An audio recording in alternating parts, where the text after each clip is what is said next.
Welcome to week 2. We're going to talk quite a bit this week and I'm going to have you do some exercises thinking about evolution in terms of the scientific process, because you may have heard a lot of people argue, well, evolution is just a theory. So I want to talk about why the word theory is used differently in science. Using the word theory in everyday life, we're going to say things like, I have a theory about why it didn't rain this much this summer. And really we're using it more like the word guess. Educated guess, which a lot of people associate with the definition of a hypothesis. But you're still proposing, I think I know why, here's some explanations. And in science, we go through a series of steps to convince our peers that we know the answer, propose it, know the answer. And the key thing I want to let you guys know about is that we're always thinking about new evidence changing what we think is going on in the world. So in this general process of science, you've probably talked about this before in your classes. You got some sort of a problem or an observation that you want to figure out. Right now, a lot of stuff in the news about Ebola. You could ask the question about how likely is it that Ebola is going to spread from the patient in Dallas, Texas, in the hospital to other patients in the Texas area that he had contact with. So we got a problem, we got a basic observation. We're going to use research to create a hypothesis. So you're thinking about, you go out and do some research and you've got this new situation, you're going to hypothesize and then conduct an experiment based on that hypothesis, and now you've got some data that you can analyze.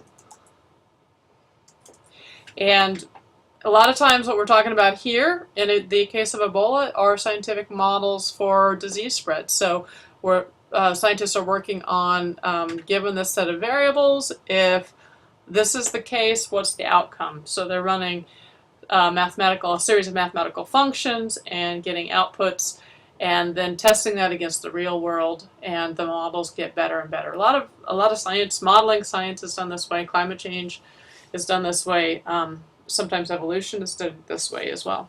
So you get your data that you analyze. Of course, you're always going to be thinking about, does this support this hypothesis that you started out with?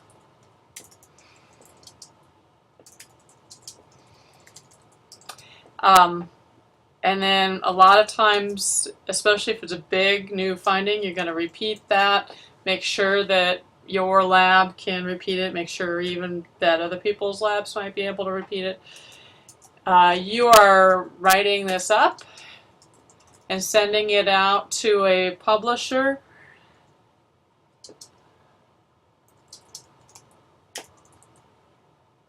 And that peer review process is looking at, how did you conduct the experiment? How did you analyze the data?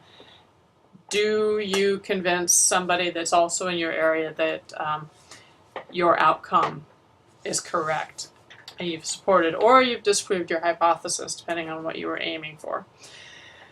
And the last piece, I want to remind you, you all are thinking about, well, we know what the answer is, right? Or, my friends talk to me about, how do I know what I should be eating?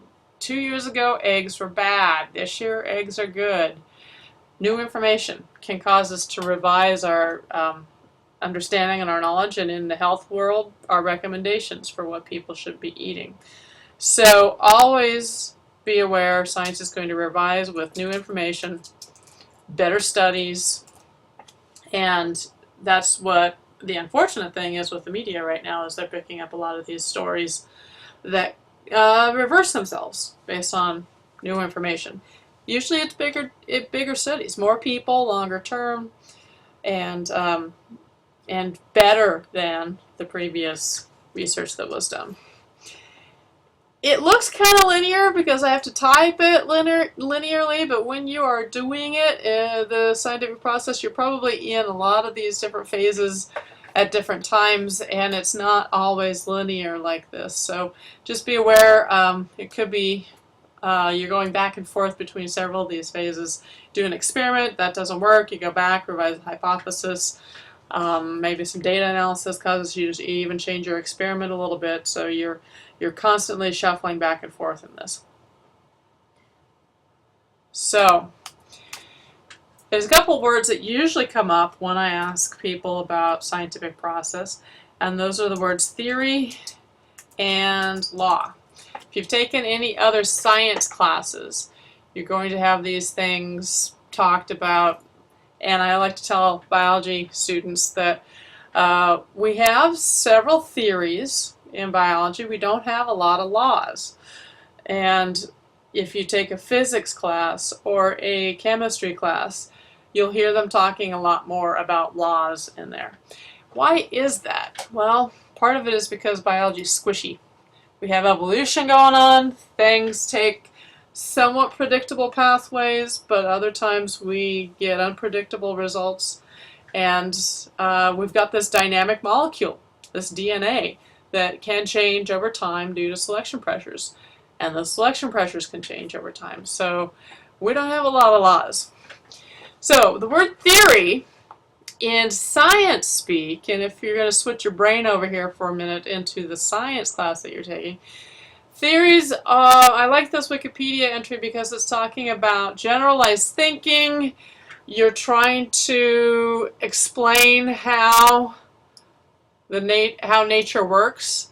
A scientific theory specifically goes into, we look at some patterns and we want to know why that happens that way. So well-substantiated explanation of some aspect of the natural world, and that you're constantly testing and repeating and testing and repeating. So when you have people say, well, evolution is just a theory, yes, it is.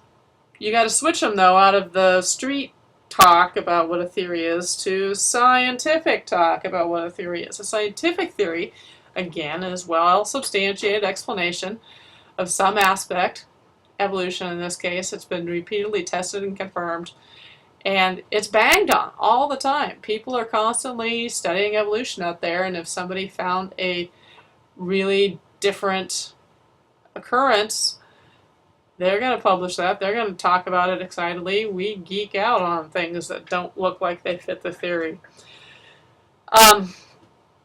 So be aware. It's almost like opposite definitions. Use of the word theory is like a tentative explanation, maybe for things in your usual day. In a science class, it's going to be a much bigger thing that has a lot of evidence behind it.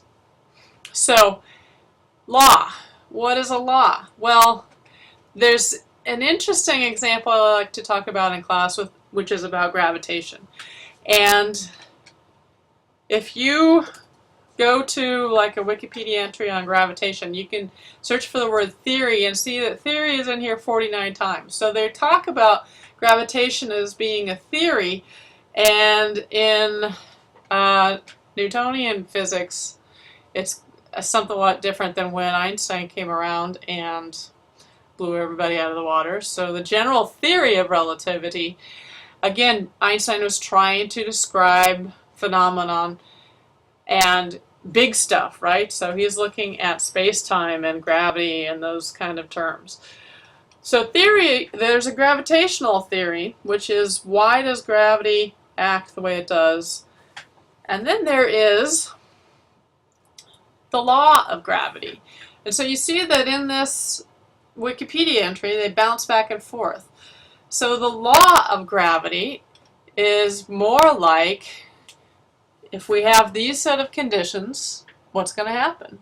So if you're looking at the law of gravity from a physics point of view, you've got equations that can explain. If I'm living on Earth and I weigh this many kilograms and I'm this far above the surface of the Earth, we can very accurately predict how fast I'm going to fall, how long it's going to take me to hit the earth, and that's the law of gravity. So laws are what happens. Here's some equations that explain what happens. You plug in these various parameters, and here's what you should get out. Why it happens that way, though, is the theory of gravity, and it helps explain the theory of evolution, because we are talking about now explanations for why things happen the way they do. And like I said, there's not a lot of laws in biology because things change constantly and it's hard to pin things down. So for your assignment, you need to go out and find a couple of other theories.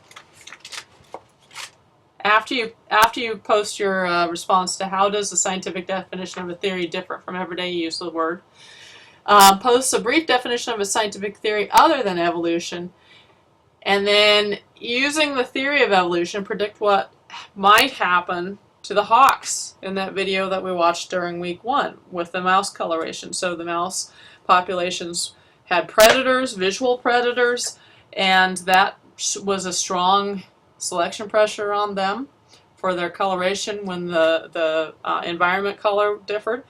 What do you think is going to happen to the hawks in that case? So use your understanding of the theory of evolution and explain why.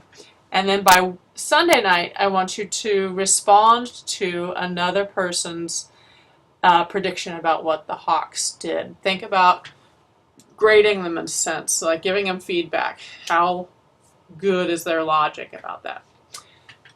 Thanks a lot. Have a good week.